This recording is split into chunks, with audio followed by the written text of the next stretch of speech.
Well, it doesn't matter what time of the year it is. There always seems to be an occasion where thank you notes or cards are floating around. Yep, here to break down whether or not these are still necessary, or not, is talking about the etiquette surrounding them is our Mr. Manners, Thomas Farley, joining us live from Zune. I love a thank you note. I love sending one. Making one makes my heart smile. I walked into work today and had one on my desk. Yep. Why do you think, from your perspective, that these thank you notes still matter? Alex, you hit it on the head there. We don't pin text to a refrigerator.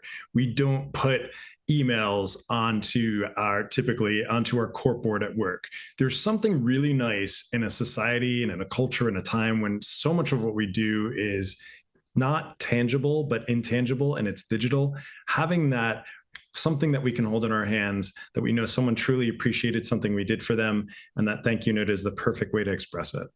And Mr. Manners, I love a good thank you note as well. I sometimes struggle with getting them out in a timely fashion. Ooh. Yeah, and how long would you give someone to send out a thank you card? Is there some sort of okay, it's been too long, Sam, I don't want your thank you card? Good question.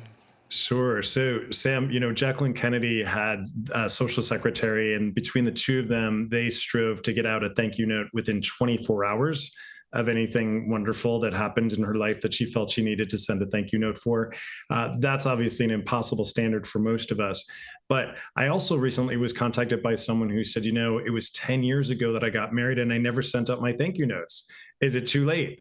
And he decided he was going to handwrite them and hand deliver them, which I think is a wonderful thing. So I say better late than never. But if you're really tardy, you want to acknowledge some sort of reason why it took you so long.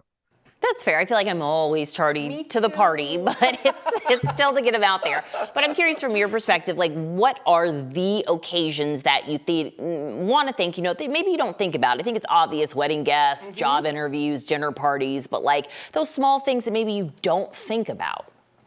Yeah, I would say one that perhaps a lot of people don't think about is maybe somebody's done some sort of a work favor for you, or someone has gone to the extra length and kind of made a networking connection for you that's proven very helpful. A friend that they introduce you to that's become a very good friend as a result. I think those kind of unexpected occasions are the ones that are the most wonderful, because nothing like opening a mailbox and instead of seeing junk mail or a bill, there's a note in there expressing their gratitude to you. So I think those unexpected occasions are sometimes the best.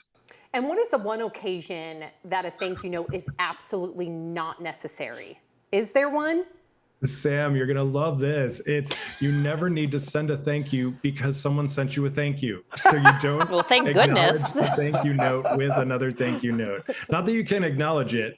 You can send a text for that, but an actual note is not going to be necessary here. And always handwritten, I'm assuming?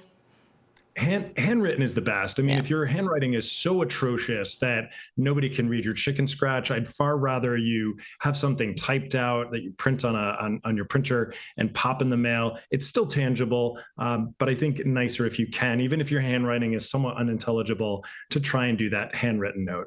I love that. Thank you for bringing the thank you notes back. I know that we love them, but hopefully other people will follow suit, and we appreciate you, Mr. Manners, as always. Let's do it. We're ready. Pen in hand. Mm-hmm. Yes.